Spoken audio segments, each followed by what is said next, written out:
Well, let's bring you more on another developing story this afternoon. Dallas ICE shooting. A tragic attack on immigration enforcement leaves 1 dead, 2 wounded. In the early morning haze of a North Texas Wednesday, a shocking act of violence unfolded at a federal immigration detention facility, shattering the routine of agents and detainees alike. Gunfire erupted around 6:30 a.m. at the U.S. Immigration and Customs Enforcement (ICE) Center on the 8100 block of North Stemmons Freeway in Dallas, turning a secure government building into a scene of chaos and heartbreak. By the time the echoes faded, 1 detainee lay dead, 2 others fought for their lives in critical condition, and the lone gunman, a 29-year-old man with a grudge etched into his ammunition, had taken his own life.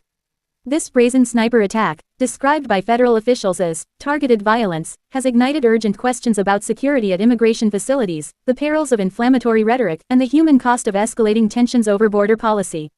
The incident began with a burst of precision fire from an unexpected vantage point, the rooftop of a nearby building. Joshua Jahn, a 29-year-old resident with ties to North Texas and Oklahoma, positioned himself there, armed with a rifle and an apparent vendetta against ICE. Witnesses and law enforcement pieced together a harrowing timeline. At approximately 6:30 a.m., shots rang out, piercing the facility's sallyport, an enclosed area used for secure vehicle entries and exits. Inside a transport van, 3 ICE detainees, immigrants awaiting processing, became unintended targets in what investigators later confirmed was an indiscriminate barrage into the building. Bullets whizzed through the air, striking the van and its occupants with deadly force.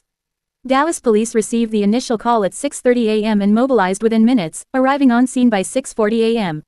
SWAT teams and federal agents quickly cordoned off the area, transforming the bustling Stemmons Freeway corridor into a fortress of flashing lights and yellow crime scene tape. I-35 East, a vital artery for the city's commuters, was shut down in both directions, snarling morning traffic for hours as investigators combed the rooftop perch and the facility grounds.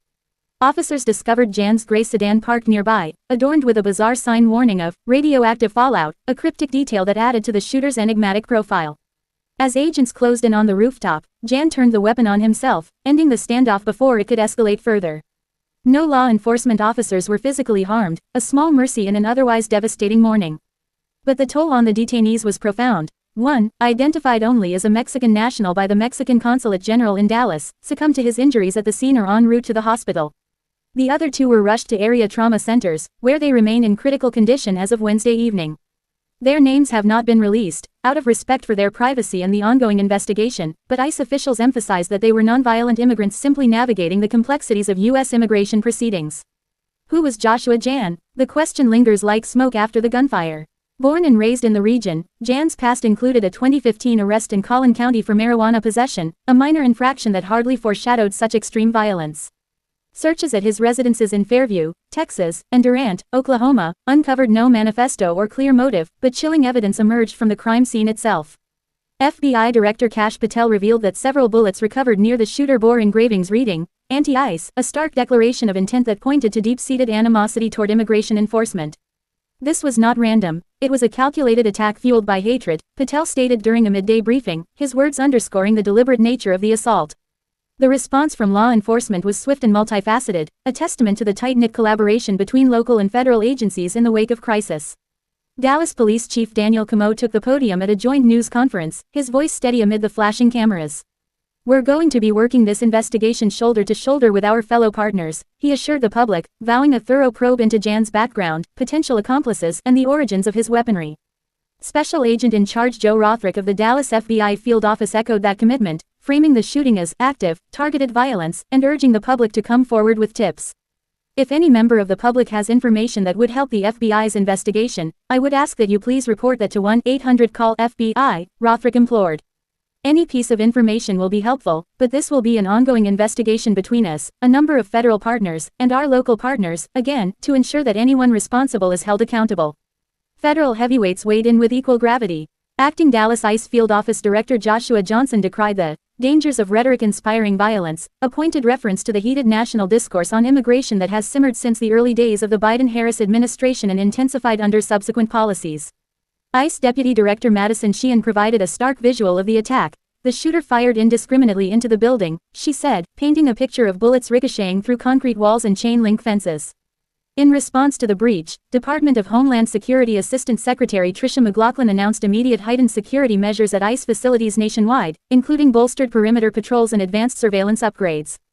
The shooting rippled outward, drawing condemnation from across the political spectrum and prompting soul-searching about the role of words in a divided nation. Dallas Mayor Eric Johnson, a Republican stalwart, called for unity in the face of tragedy.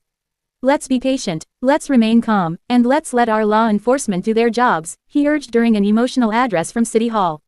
"And let's pray for the victims, their families, and everyone affected by this senseless act." U.S. Senator Ted Cruz, representing Texas, was more pointed, blasting what he termed anti-ICE rhetoric from progressive activists and media outlets. "This violence must end, now," Cruz posted on X, formerly Twitter, linking the attack to broader criticisms of immigration enforcement. Support poured in from fellow Texans and national figures. Governor Greg Abbott reaffirmed the state's unwavering backing for ICE operations, tweeting, "Texas stands with our ICE heroes, today and every day." Senators John Cornyn and Attorney General Ken Paxton echoed the sentiment, with Cornyn labeling the event horrific and promising a full investigation to bring justice. Even from Washington, Vice President J.D. Vance weighed in, decrying attacks on law enforcement as assaults on the rule of law. U.S. Department of Homeland Security Secretary Kristi Noem, a South Dakota Republican, shared a somber post about the shooting, vowing federal resources to prevent future incidents. Former Dallas Police Chief David Brown, now a national security commentator, appeared on Fox 4 to dissect the shooter's tactics. "This was a sniper-style ambush, calculated, from elevation, with clear intent," Brown analyzed, drawing parallels to other high-profile attacks on government targets. His insights highlighted vulnerabilities in urban detention centers, where proximity to commercial buildings can create blind spots for snipers. As the sun set on this grim day, the Dallas ICE facility stood quiet under a blanket of floodlights, its sallyport scarred by bullet holes, a grim reminder of fragility in public service. Families of the wounded detainees huddled in hospital waiting rooms, while investigators pored over digital footprints and ballistics reports. The anti-ICE engravings, etched with such malice, serve as a macabre artifact of one man's rage, but they also spark a larger conversation. In an era of polarized debates on borders, asylum, and national identity, how do we temper words before they ignite bullets? For now, the focus remains on healing and justice. ICE has pledged counseling for its staff, many of whom witnessed the horror unfold from inside the facility. Community leaders in Dallas, a city long a gateway for immigrants, are organizing vigils for the victims, blending prayers in English and Spanish. Chief Camo's promise of partnership rings true as the FBI's tip line lights up with leads. This attack, while isolated in its execution, underscores a troubling trend. Violence against federal agents has spiked in recent years, from assaults on Border Patrol to threats against ICE offices.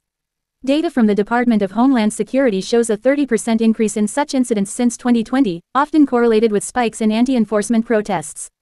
Experts like Brown warn that without de-escalation, more lives hang in the balance. Yet amid the sorrow, glimmers of resilience emerge. Mayor Johnson's call for calm has resonated, with Dallas residents sharing messages of solidarity online. As the investigation deepens, probing Jahn's online activity, possible radicalization, and any overlooked warnings, one truth stands clear. In the line of duty, ICE personnel and the detainees in their care are not faceless symbols, but individuals caught in the crosshairs of ideology. The road ahead is long. For the two survivors clinging to life, every breath is a defiance of despair. For the family of the fallen, closure may come slowly through the courts. And for a nation grappling with its identity, this Dallas dawn serves as a stark wake-up call. Dialogue, not division, must prevail if we are to prevent the next shot from firing.